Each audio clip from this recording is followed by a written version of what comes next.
Keep moving along. All right. See you later. All right. So that was the introduction. didn't- The 4 M's of Marvin. Say them again.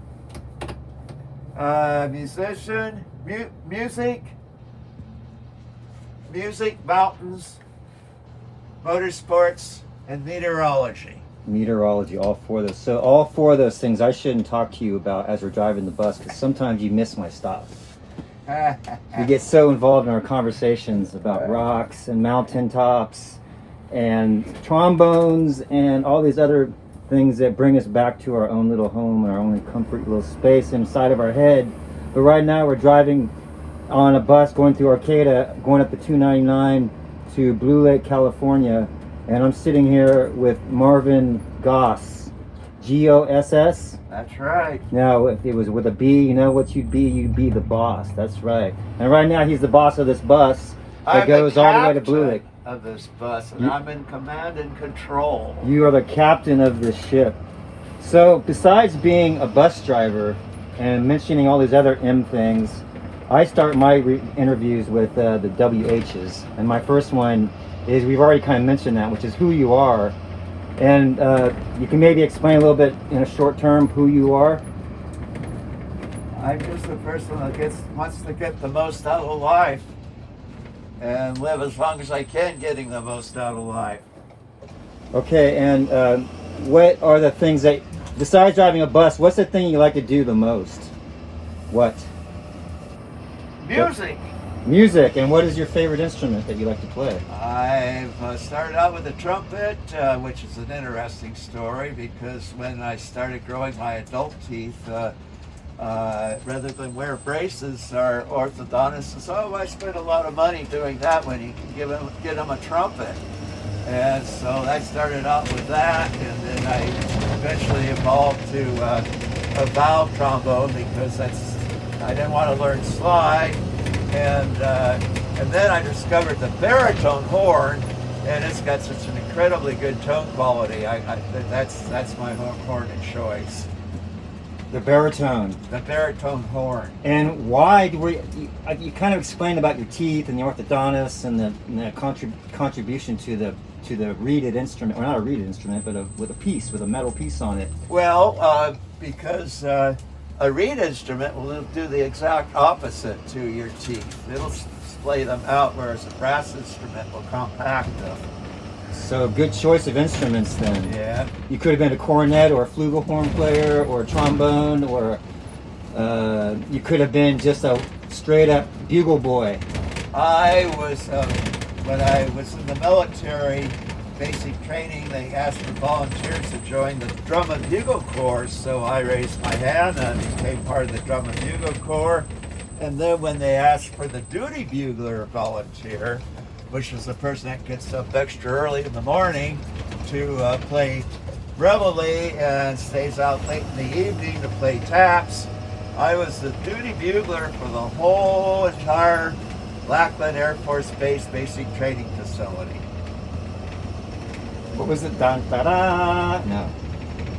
Dun, dun, dun, dun, dun, dun, Dun, dun, dun, dun, dun, dun, dun, dun, dun, dun, dun, dun, dun, dun, dun, dun, dun, dun. Yeah, I know that one. That was taps. Taps. And so reveille.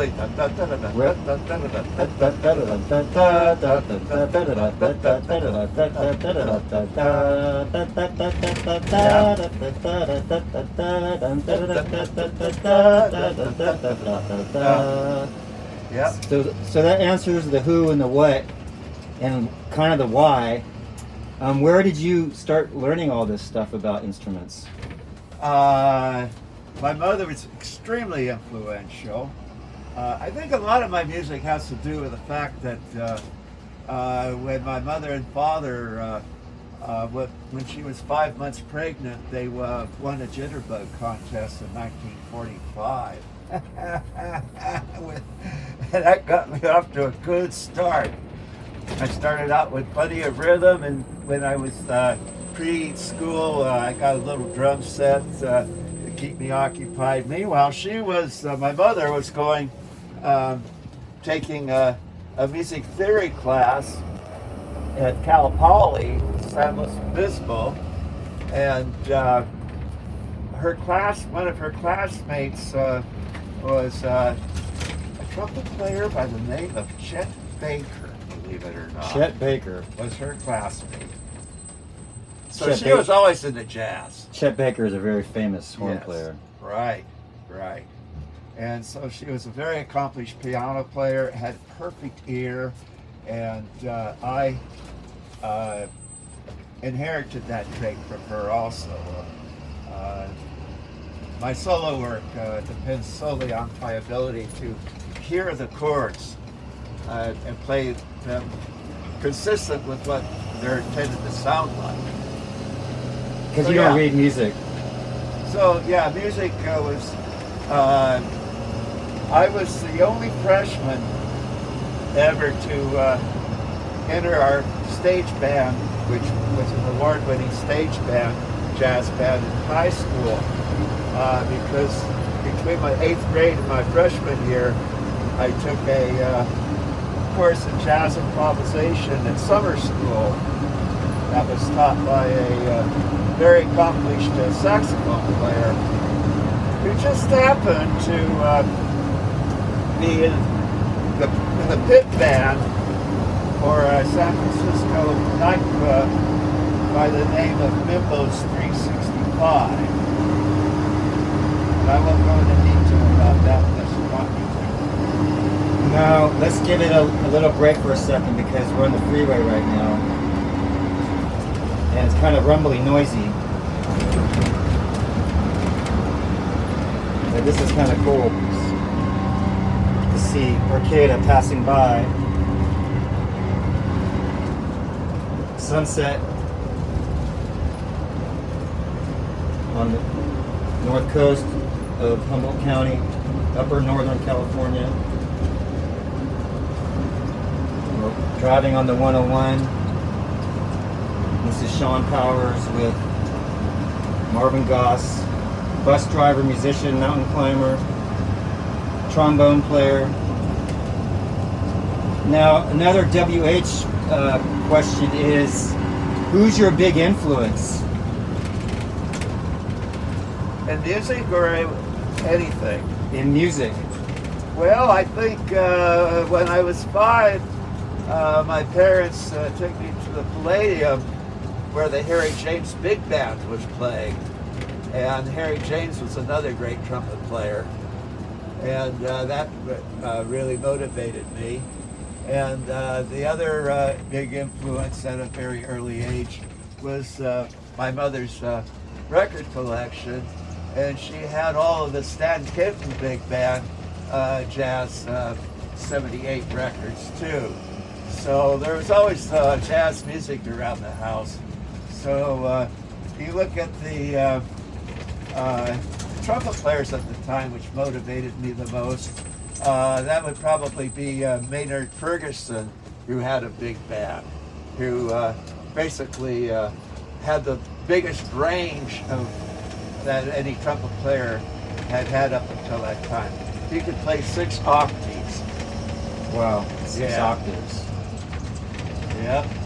And part of this interview process is I interview people that are over 70 years old who are artistic in some way. They could be writers, dancers, doll makers, musicians, poets, painters, sculptors, longtime walkers, people that like dogs, or whoever's over 70 sometimes. And I've met you over the last couple of years because I've always been riding the bus from my house, which is so great because this bus is kind of like a theater to me. Like there's been so many characters that have come through this door of this theater, and sometimes there's nobody on the bus, and sometimes there's 5 people on the bus, sometimes there's 20 people on the bus.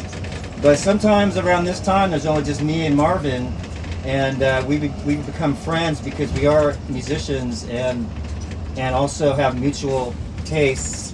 And I've always been interested in interviewing just people that have interesting things to say.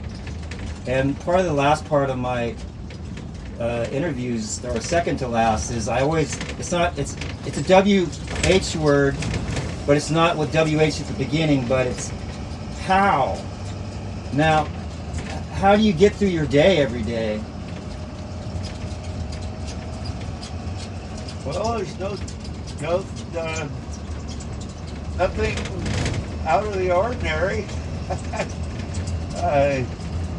I look forward to driving the bus every day, but that's only part of my day. Other than that, I have all kinds of stuff to do around the house. I have a cat that gives me companionship, and I sleep well and I eat well, and that's not a whole lot more going on. I do a lot of reading.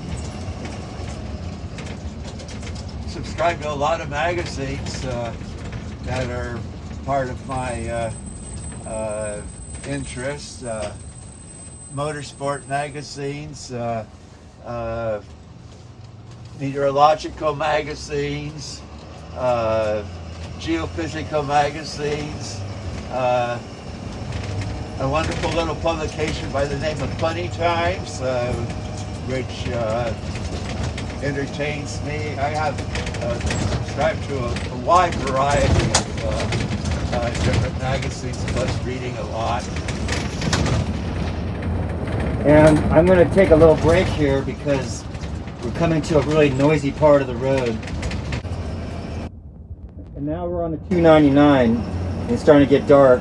It's so nice when the springtime starts to return and our light starts to return. And sometimes the light can be just things that you think of. How do you prepare yourself before you play your trombone? I don't. Or my baritone. You don't sing or do any jumping jacks or Nope. jump in the hot cold pool? I just jump in as soon as the group announces a song. I start playing it. Nice. And now we're going up the 299, which is a route that goes all the way up to Redding. And beyond to where my sister lives, another 150 miles to the Nevada border. Oh, in Nevada? A little town called Cedarville. Oh yes, Cedarville. Yeah. Now we're crossing the river here, and this is called the Mad River, but it's also, the real name is the Potawat River. The Mad River was a bad name given to it because somebody got mad because they lost a lot of their scientific information and equipment when they were coming here visiting, traveling here in the 1860s or 1850s. And now we're passing through a bridge right here that just got raised up about a foot because a couple trucks had run into it with their loads. And they spent a whole year doing this amazing process of raising up the bridge. I don't know, maybe 15 inches or something. Something like that. Something like that. So right now we're on the 299 and we're going along the Potawat River. And we're about to end this conversation with another WH word is whatever you want to say to finish this conversation. Well, I feel very, very blessed. I've had a long life, a productive life. I've been involved. We're going to get off early here so we have more time to talk. I became, after being in the same sports car club for 50 years, the sports car club awarded me a lifetime membership. So I don't pay dues anymore, and I've been a long-term on the board of directors. Formerly I was the president of that club, hold a lot of offices, so that motivates me.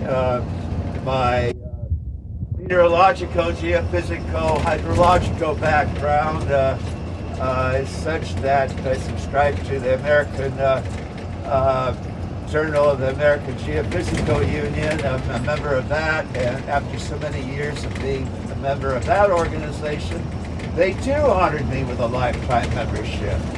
So I feel like I paid a lot of dues, but I've gotten a lot of rewards as a result of paying a lot of dues. And we won't even go into my mountaineering exploits, which have been incredibly satisfying over the years. So that's about as much as I can say about that.